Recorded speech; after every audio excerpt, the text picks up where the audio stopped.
Poland is set to declare a state of natural disaster as extreme flooding extends across parts of Central and Eastern.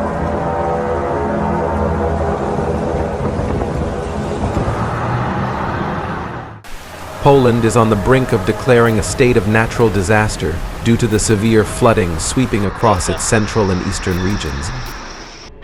Meanwhile, across the Atlantic, eerie events continue to unfold in the United States. Echoes of bone-chilling screams reverberate through the skies of Texas, Oklahoma, and Illinois. The reports have raised fears and confusion, leading many to ask what exactly is happening.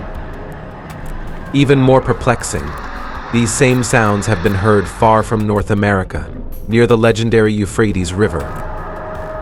As the cries faded, witnesses claimed to see something massive stirring in the darkness, a creature, perhaps, or a manifestation of something far more sinister. Could this be a mere coincidence? Or is there a deeper connection between these two distant yet seemingly linked phenomena? For those who believe in the words of ancient prophets, the occurrences are eerily reminiscent of forewarnings from the scriptures. The Bible has long spoken of trumpets, wails, and celestial signs as omens of events that shake both heaven and earth. But are we truly witnessing these prophecies unfolding? Or are these sounds another sign of humanity's desperate search for answers in an uncertain world? The resonance of these events stirs memories of the prophetic words from the book of Revelation, where the Euphrates River plays a pivotal role in the divine narrative. The drying up of the river, as witnessed today, is more than a geographical occurrence. It is a herald, an omen signaling the unbinding of the four angels who are prophesied to bring devastation. Release the four angels who are bound at the great river Euphrates, Revelation 9 verse 14 decrees. And these angels, upon their release, will command an army of 200 million, bringing catastrophe upon a third of mankind. Could the screams echo across Texas and the Euphrates be their harbingers? The foreboding sounds of chains breaking as these beings stir from their millennia-long slumber. What, then? Are we to make of these sounds a trumpet's blast in San Francisco, a low-frequency hum across Europe, and now, cries that seemingly traverse continents? For believers, it is no trivial matter that such sounds are strikingly similar to the biblical description of the 7 trumpets. Each trumpet, according to the Bible, heralds a judgment from God. The first trumpet signals fiery hail and blood raining upon the earth. The second, a great mountain ablaze, plunging into the sea. The third, a star named Wormwood, turning waters bitter.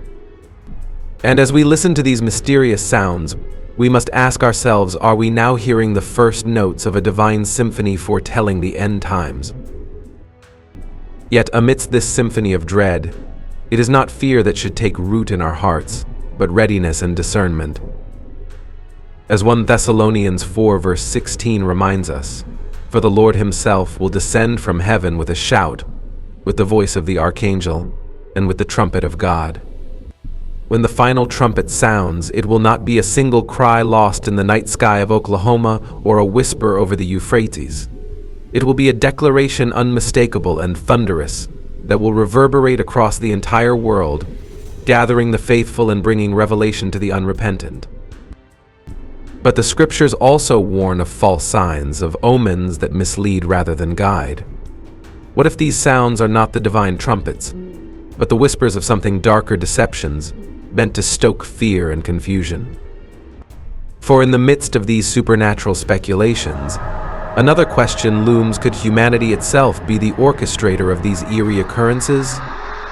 Governments and private enterprises have long been suspected of experimenting with sound weapons and electromagnetic frequencies. Could these cries be the echoes of humanity's own creations, weapons testing cloaked under the guise of prophecy? Or are we, in our relentless search for meaning, simply projecting our fears onto the sky? In ancient times, comets were seen as harbingers of doom, and earthquakes as the wrath of gods. Now, in an era dominated by science and technology, the inexplicable has taken on new forms. But the essence remains the same: we are creatures drawn to patterns, to stories that connect the present chaos to the grandeur of prophecy. And so, we must tread carefully, discerning whether these sounds are truly the voice of God or merely the clamor of our own restless hearts. If these are indeed the trumpets, then believers need not tremble, for these are the birth pangs of a new world to come. Revelation 1 verse 7 assures us, "Look, he is coming with the clouds, and every eye will see him, even those who pierced him." The true trumpet call will be one of redemption, the voice of a shepherd calling his flock home. But for those who have turned their backs, it will be a sound of reckoning, a reminder that no one can hide from the gaze of the Almighty. When the final trumpet sounds, it will not be in one city or in isolated pockets. It will be a symphony of judgment, heard by every ear on earth. So are the screams of Texas, the wails of Oklahoma, and the ominous sounds by the Euphrates the first notes of this divine overture, or the discordant cries of a world spinning ever more out of control. As we stand at the precipice of understanding, we must remember the true test lies not in whether we hear these sounds, but in how we choose to respond. For the faithful, these are not signs to fear but to ponder. They are reminders to ready ourselves, to seek the shelter of the Lord, for when the true trumpet call comes, it will be the voice of a king summoning his people, and woe to those who are found unprepared. In the annals of history, from the moment of creation to the present day, the hand of divine will has orchestrated the unfolding of human events, often intertwined with the ancient prophecies passed down through the ages. The revelation, that cryptic vision recorded by the Apostle John, holds a dual significance, both symbolic and literal, foretelling the rise of ominous forces that will shape the destiny of humankind. Whether these entities are manifestations of supernatural powers or the byproducts of human ingenuity gone astray, their appearance signifies a pivotal moment in our world. As the abyss opens, the creatures that emerge are described not merely as beings of this world, but as otherworldly, an indication that the bottomless pit itself may serve as a bridge between our reality and another dimension. This evokes an unsettling question. Are we standing at the threshold of events that transcend our earthly understanding? In Revelation 9 verse 3, these beings are likened to locusts, yet their destructive potential goes beyond that of mere insects. They bring not only physical harm but spiritual dread, echoing the judgment upon the pharaohs of Egypt when God unleashed plagues to demonstrate his sovereign power. As these modern plagues begin to manifest, one cannot help but draw parallels between ancient prophecies and contemporary events, wars, pandemics, and the erosion of moral order. Could these phenomena be the prelude to a greater unveiling? The Bible has long been a source of warnings, and like the days of Noah, the world seems oblivious to the looming judgment, indulging in decadence while the signs accumulate. The Nephilim, those enigmatic mighty ones of old, bear testimony to a previous time of divine wrath. Misunderstood as fallen angels, they were in fact the offspring of a forbidden union between angels and human women, a blasphemous act that led to a world drowned in sin. God's response was swift and decisive, a flood that wiped the earth clean of these abominations. Yet, tales of these giants persist, and their presence is woven into the mythos of nearly every ancient culture. Their existence is not merely a relic of biblical lore, but a sobering reminder of humanity's vulnerability to external influences, both seen and unseen. The Book of Enoch, though not canonized, offers a window into the minds of those who first grappled with the presence of such beings. In describing Noah as a child who bore the countenance of a Nephilim yet was pure in spirit, the text underscores a dichotomy even amid corruption. There was hope. This duality of fear and faith, of judgment and redemption, echoes throughout biblical prophecy. Are we once again approaching a time when such hybrid creatures will walk among us, cloaked in the trappings of advanced technology or genetic manipulation?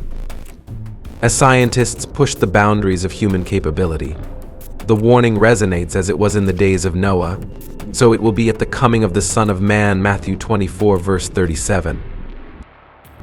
Another ancient symbol, the horn, carries a weight of significance often overlooked. Throughout Scripture, horns represent power, kingship, and divine authority. In Psalm 75:10, God declares, "I will cut off the horns of all the wicked, but the horns of the righteous shall be exalted." In biblical times, rulers and deities alike were depicted with horns, a symbol of strength and dominion. Could it be that the resurgence of such symbols in our modern world, from military emblems to corporate logos, hints at a hidden reality? Perhaps these subtle signs are not mere coincidences, but harbingers of a deeper truth, the rising influence of unseen forces vying for control in the spiritual realm. Beyond the symbolism of horns and the legacy of the Nephilim, we face another set of signs, the celestial markers that have captivated humanity for millennia. Blood moons, eclipses, and other astronomical phenomena have long been viewed as omens of impending change. When a tetrad of blood moons coincided with Jewish holy days in 2015, many believed that a significant event was on the horizon. But the days came and went, and nothing of note occurred, at least, not in the physical world. Perhaps the true impact was spiritual, an unseen shift that set the stage for the next act in God's divine drama. The Bible is replete with references to darkness as a tool of divine judgment. During the 9th plague of Egypt, darkness fell over the land, a tangible manifestation of God's displeasure. At the crucifixion of Christ, the world was again plunged into darkness, symbolizing the weight of sin borne upon the cross. These events were not random, but were markers of God's intervention in human history. So when we witness a solar eclipse or a lunar event today, should we dismiss it as mere coincidence? Or is it a subtle reminder that the heavens still declare the glory and the warning of God? The answer may lie not in the events themselves, but in their context. Prophecies of the end times describe cataclysms far beyond the scope of natural occurrences, earthquakes that reshape continents, stars falling from the sky, and the sun darkening for days. Yet, even as we anticipate these events, we must remain vigilant, discerning the truth amidst a deluge of misinformation and fear. It is easy to be swept up in apocalyptic fervor, but the true sign, as Christ himself declared, is the spreading of the gospel to every corner of the earth. Matthew 24, verse 14. We stand at a crossroads. The gospel has reached more people today than ever before, yet thousands of ethnic groups remain unreached. Could this be the final piece of the puzzle? If so, what role do we play? The ultimate prophecy is not one of destruction, but of hope, the promise of Christ's return when the good news has been proclaimed to all. Until that day, every sign, whether celestial or earthly, points to one truth: that history is racing toward a climactic moment when God's sovereignty will be revealed, and his justice, once more, will flood the earth. Throughout history, humanity has been fascinated by predictions of the end times, yearning for answers about the future. But what if the events we are witnessing now, the political upheavals, natural disasters, and moral decline, are not just random occurrences, but orchestrated steps fulfilling a divine plan set forth long ago? The words of the prophets, carved in sacred texts, speak of a time when deception would run rampant and fear would grip the hearts of many. Yet, amidst this chaos, there is a message of hope, a promise that the light will pierce through the darkness, for God himself will intervene. The Bible has never spoken of the destruction of the earth as Hollywood often portrays in blockbusters like Terminator or the Book of Eli. Instead, the scriptures reveal the end of an era, the closing of a chapter where sin and darkness hold sway. As prophesied, the return of Christ signifies not just judgment, but the restoration of all things, a divine reset that heralds a new age. His cross marked the downfall of this present evil age, and his second coming will manifest the full spectrum of his glory. But can we truly grasp what this means? Have we, as believers, merely brushed past these prophecies without diving into the weight they carry? As crises unfold, pandemics spread, Nations rage and confusion reigns, the words of Christ in Matthew 24 echo louder. He warned of a time when deception would infiltrate even the elect, and chaos would reign as signs of his imminent return. But these warnings are not to instill fear, they are a call to vigilance and faithfulness. The Bible records over 150 chapters and 80 direct references to the day of the Lord, all pointing to a culmination of God's masterful design. What does this tell us? That every conflict, every seismic shift we see is woven into a grand narrative, a tapestry of redemption, not ruin. Today, the desire to know the future is stronger than ever. The rise of the psychic industry is a testament to humanity's desperate search for clarity in uncertain times.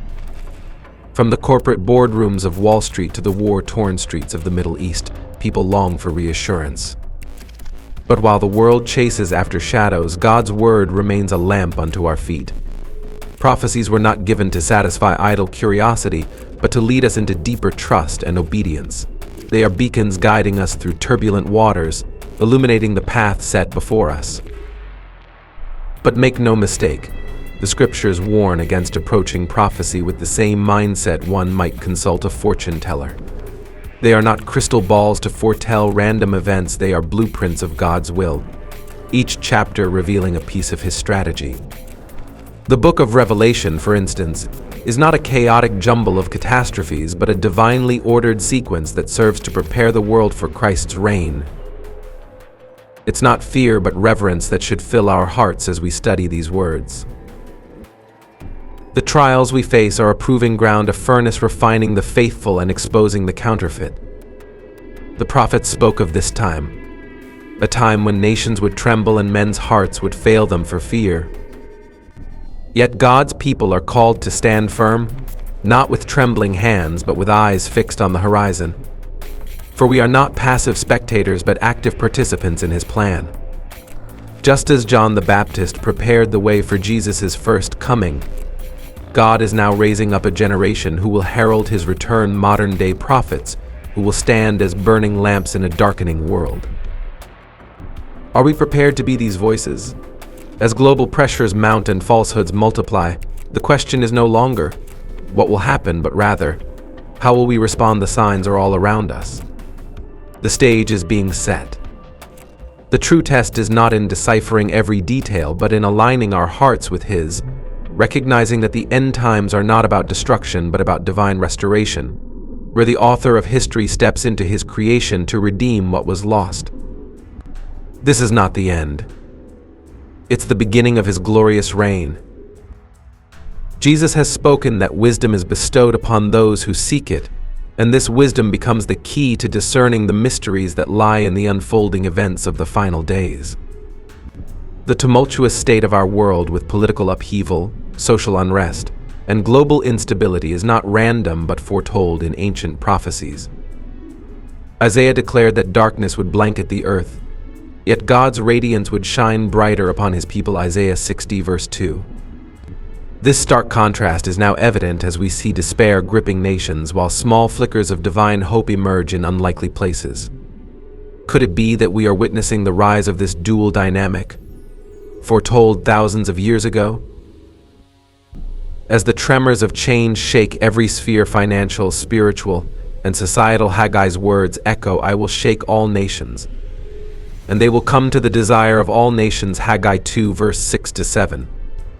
The chaos is not without purpose, it is a divine setup for a great harvest, a time when many will turn to the one they have long sought but never knew. Yet, this will not come without tribulation. For in Revelation 7:9-14, a multitude emerges from tribulation, washed and purified, signifying a revival born in the crucible of suffering. The end is not merely an ending, but a culmination of divine purpose. Are we prepared?